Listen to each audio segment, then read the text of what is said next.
So, clauses. A clause is a part of a sentence that contains a subject and a predicate. तो एक clause क्या होता है? एक sentence का एक part जिसमें कि एक subject होता है और predicate होता है.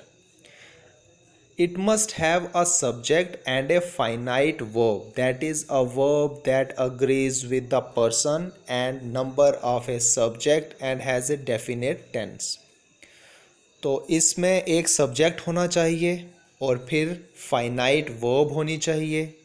मीन्स एक वर्ब जो अग्री करती है पर्सन से या नंबर ऑफ सब्जेक्ट्स से और एक डेफिनेट टेंस होना चाहिए. Simple, compound and complex sentences. अब जो सेंटेंसेस होते हैं ये 3 टाइप्स के होते हैं: simple, compound and complex sentences. If a sentence consists of a single clause, it is called a simple sentence. अगर एक सेंटेंस में एक सिंगल क्लॉज होता है तो उसे हम कहते हैं simple sentence. The mother tiger saw her कब्स. जैसे कि the mother tiger saw her कब्स. इसमें द मदर टाइगर क्या है? सब्जेक्ट. सा क्या है? Finite verb. तो ये हमारा हो गया one clause. A compound sentence is a sentence with A minimum of 2 clauses joined together with A coordinating conjunction like and, but, और एटसेट्रा. तो कंपाउंड सेंटेंस कौन से होते हैं? जिसमें मिनिमम 2 क्लॉजेस होते हैं और वो जॉइंट किए होते हैं कोऑर्डिनेटिंग कंजंक्शन से, जैसे कि एंड हो गया, बट हो गया, या आर का यूज़ होता है उनमें. जैसे for example, the mother tiger saw her cubs and she became happy. तो इसमें the mother tiger saw her कब्स हो गया 1 क्लॉज और she became happy is 2nd clause, और इनको ज्वाइन किया गया है कोऑर्डिनेटिंग कंजंक्शन से एंड लगा के. There are 2 clauses join together with and. तो ये 2 क्लॉजेज ज्वाइंट हैं एंड से, therefore it is a compound sentence. तो इसीलिए ये है compound sentence. A complex sentence is a sentence which contains a minimum of 2 clauses join together with a subordinating conjunctions like because, that, whether, if, so what, so that, WH words like when, why, how, etcetera. जैसे एक complex sentence जो होता है उसमें minimum 2 clauses होते हैं और उनको ज्वाइन किया गया होता है सबऑर्डिनेटिंग कंजंक्शन से, जैसे कि because, that, whether, if, so that, या फिर WH वर्ड्स होते हैं जो when, why, how, etcetera.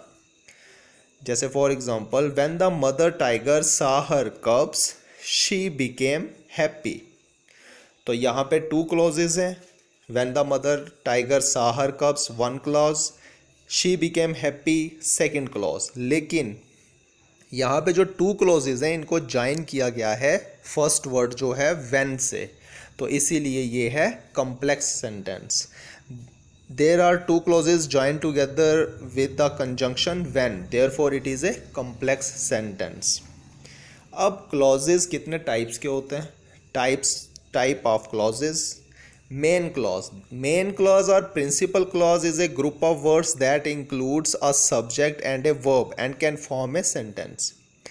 Main clause या principal clause वो होता है जिसमें group of words होते हैं, including subject और उनकी verb होती है और वो एक sentence बनाते हैं. For example, I believe it. तो इसमें क्या है? I है subject, believe हो गया verb और ये बन गया मेन क्लॉज या प्रिंसिपल क्लॉज जिसको बोलते हैं, आई बिलीव इट. इसी तरह से सेकंड है सबऑर्डिनेट क्लॉज. सबऑर्डिनेट क्लॉज और dependent clause is a group of words that is not a sentence but adds information to the main part of a sentence. तो subordinate clause जो होती है वो कोई या फिर डिपेंडेंट क्लॉज जो जिसको बोलते हैं, ये ग्रुप ऑफ वर्ड्स है जो कि एक सेंटेंस तो नहीं होती लेकिन ये इंफॉर्मेशन को ऐड करती है मेन पार्ट जो होता है सेंटेंस का उसमें. Usually it is the one which appears immediately after the subordinating conjunction. तो यूजुअली ये जो सबऑर्डिनेटिंग कंजंक्शन होती है उसके बाद ये अपीयर होती है सेंटेंस में। The rest of it is the main clause, और जो बाकी है वो है मेन क्लॉज। जैसे that he is honest. These words do not constitute a complete sentence, but when added to I believe it, these words add to its meaning. तो ये words जो हैं ये कोई complete meaning नहीं बता रहे। That he is honest, ये कोई complete meaning नहीं बता रहे ये sentence, लेकिन जब ये add किया जाएगा I believe it वाले sentence में तो ये उसको एक complete meaning देगा। For example, I believe it, ये हो गया एक sentence। Second क्या है? That he is honest। अब इन दोनों क्लॉजेज को अगर हम जोड़ते हैं, I believe that he is honest, तो ये जो सेकंड क्लॉज है ये फर्स्ट वाले क्लॉज को कंप्लीट मीनिंग दे रहा है। तो इस तरह के जो सेंटेंसेस हैं इन्हें हम कहते हैं, इस तरह का जो क्लॉज होता है सेकंड क्लॉज, इसे हम कहते हैं subordinate clause. Types of subordinate clauses. अब सबऑर्डिनेट क्लॉजेज जो हैं वो भी 3 टाइप्स के होते हैं। जैसे for example noun clause. A noun clause is a clause that functions like a noun and can form the subject of a verb or a complement of a verb और an object of a verb, preposition to infinite और participle.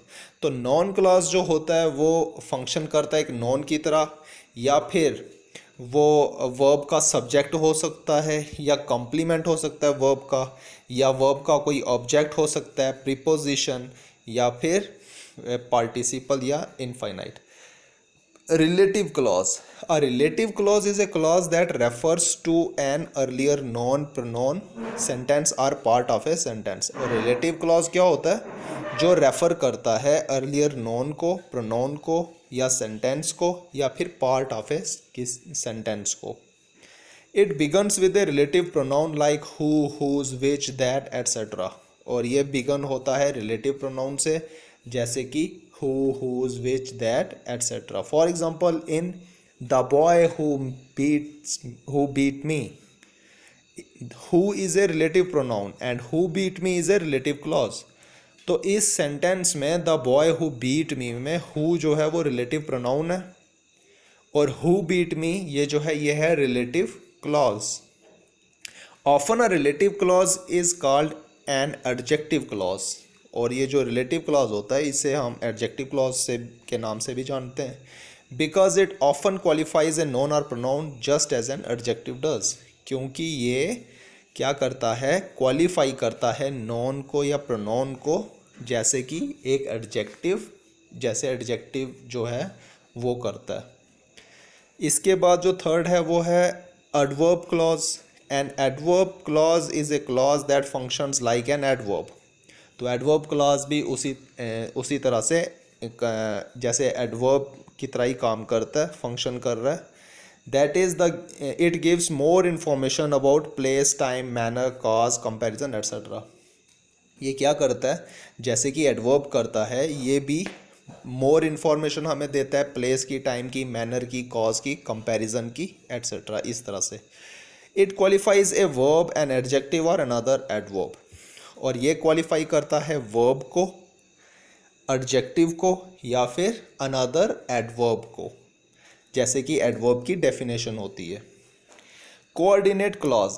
इसके बाद है coordinate clause. अब coordinate clause क्या होता है? Coordinate clause refers to each of 2 और more parts of a sentence. Coordinate clause जो है ये रेफर करता है 2 या more part of a sentence जो कि ज्वाइन हुए होते हैं कोऑर्डिनेटिंग कंजंक्शन के साथ, जैसे कि एंड, और, बट एट्सेट्रा।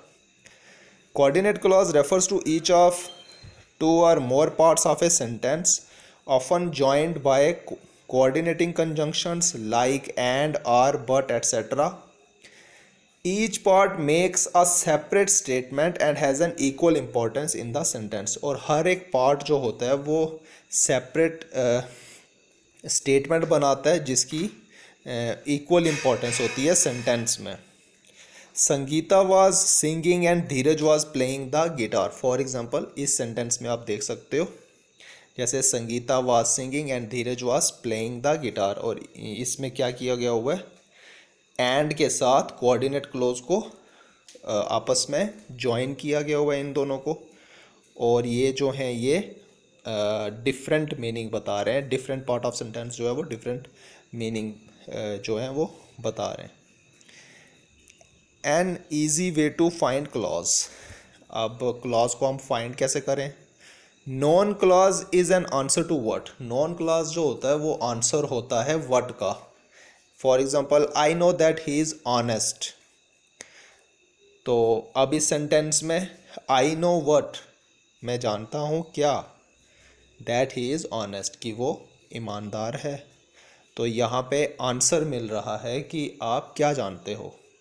तो ये इस तरह के जो क्लॉज हैं जो आंसर करेंगे व्हाट का, इन्हें नॉन क्लॉज, ये नॉन क्लॉज होते हैं। An adjective clause is preceded by a noun और प्रोनाउन। और जो एडजेक्टिव क्लॉज है वो हमेशा नॉन या प्रोनाउन से पहले यूज़ होता है। एन एडवर्ब क्लॉज में प्रेसीड और फॉलो द मेन क्लॉज। और एडवर्ब क्लॉज जो है वो मेन क्लॉज के बाद लगता है। Where you go I will go, जैसे कि ये सेंटेंस हो गया। इसमें आप देख सकते हो क्या है ये, adjective clause.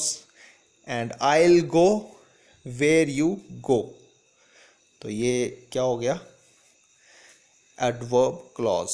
This change is not possible in the case of an adjective clause. और एडजेक्टिव क्लॉज में ये चेंज जो है ये पॉसिबल नहीं है। अब हम इनके बारे में डिटेल में पढ़ेंगे। ये नॉन क्लॉज क्या होता है, एडवर्ब क्या है, रिलेटिव क्लॉज क्या है, मेरी नेक्स्ट वीडियो में।